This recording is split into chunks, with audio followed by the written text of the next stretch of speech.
But they're not short on weaponry. Some they've captured, some, according to the Kabul government, has been supplied by Pakistan. The ideology, though, is all their own, fiercely fundamentalist. These are little more than boys, though they call themselves mullahs. Just across the hill, the men in the government position are watching us. Taliban soldiers are hoping they'll have an excuse to open fire themselves. It's distinctly unnerving.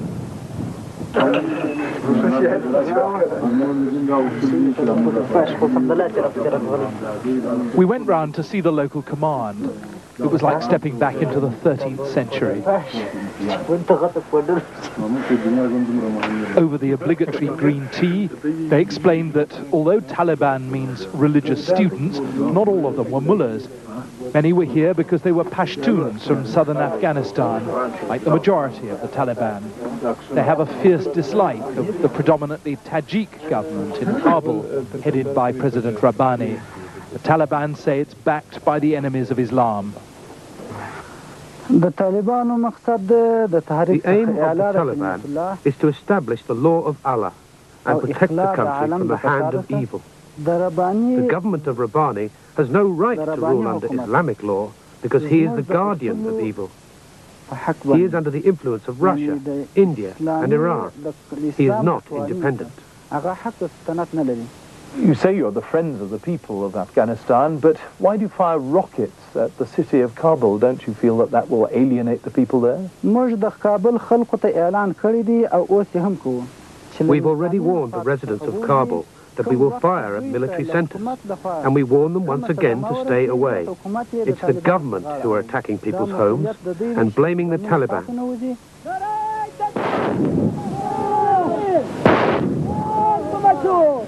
But there's no question about it. The rockets which fall on the city are fired by the Taliban with their habitual enthusiasm.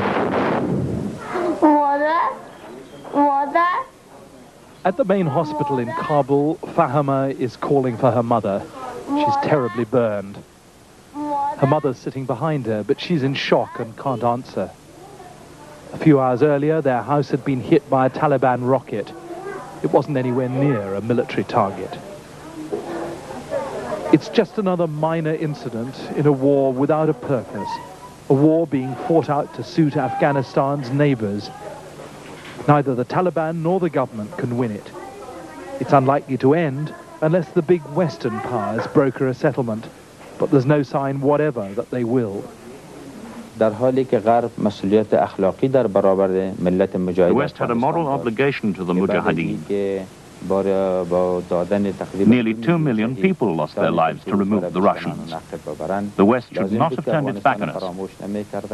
They should have taken part in rebuilding our country. But they quite obviously have forgotten Afghanistan. Doesn't that make you rather bitter? I do regret it, and certainly the people of Afghanistan regret it, and are surprised by it.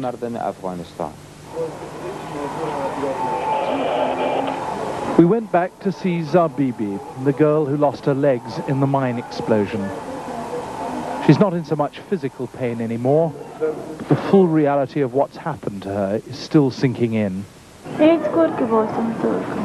She says she'll always have to stay at home, never marrying, never having children.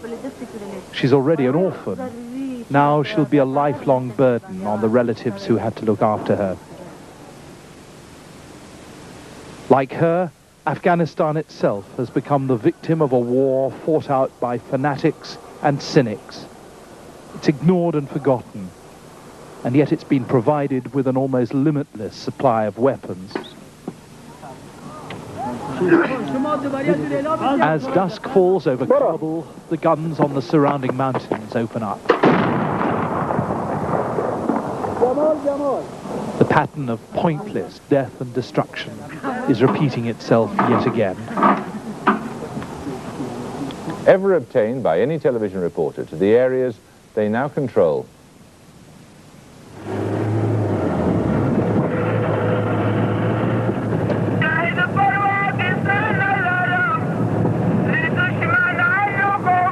We're being driven up to the front line, and the Taliban commander is playing his favorite music cassette. "Why are you crying, mother?" says the song. You raised me as a Talib. I'm used to the rockets and the burning flames. If I don't bring Islamic law to Afghanistan, there'll be no room for me in heaven. These men belong to what is probably the most fundamentalist Islamic movement on earth, and the most fanatical, its enemies would say. But even they would have to admit it was also one of the most successful.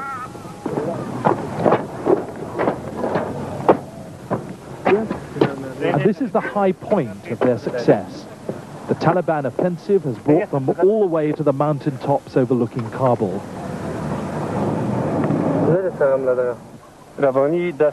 Government forces are close here. Every now and then they fire across at the Taliban positions.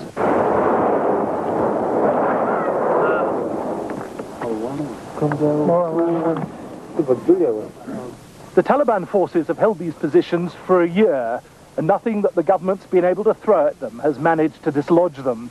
By now they control half the country and more than half the population. But who are they? Where does their strength come from? And what part does their extreme religious fundamentalism play in their success? We are working for Sharia, that is, Islamic law to be implemented across the country. We will not give up our task. We don't want official positions. All we want to do is fulfill Allah's command. President Rabbani and the Kabul government don't like it. They've refused it, so we've declared holy war on them.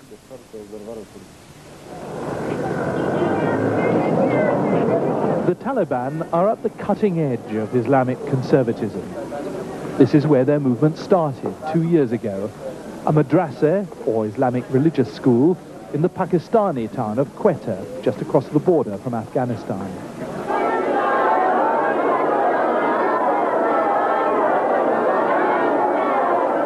The class of 100 12 to 16-year-olds is learning the Holy Quran by heart. Afghan refugee students here, angry that the Mujahideen government in their home country had failed to introduce the full force of Islamic law, formed themselves into a fighting force and swept across the border. Hence the name. Taliban means religious students. The head of the madrasa is a member of Pakistan's Senate.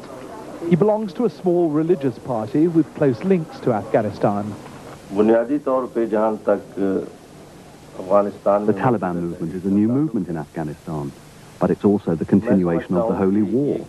For America and Europe, that war finished when the Soviet Union was defeated. But for the younger generation of Afghans, it still hasn't achieved its purpose. And when they saw that their sacrifice was fruitless, it was natural that this movement would come to the boil and they would return.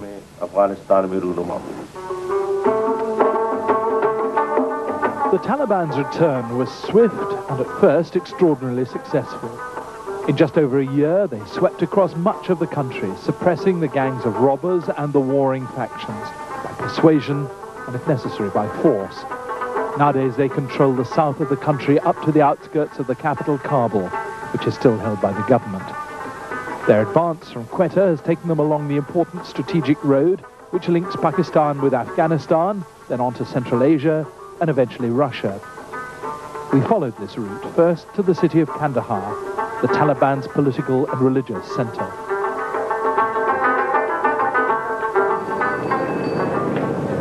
The city was badly damaged in the war against the Russians. The huge graveyard on the outskirts is a sign of the heavy loss of life here.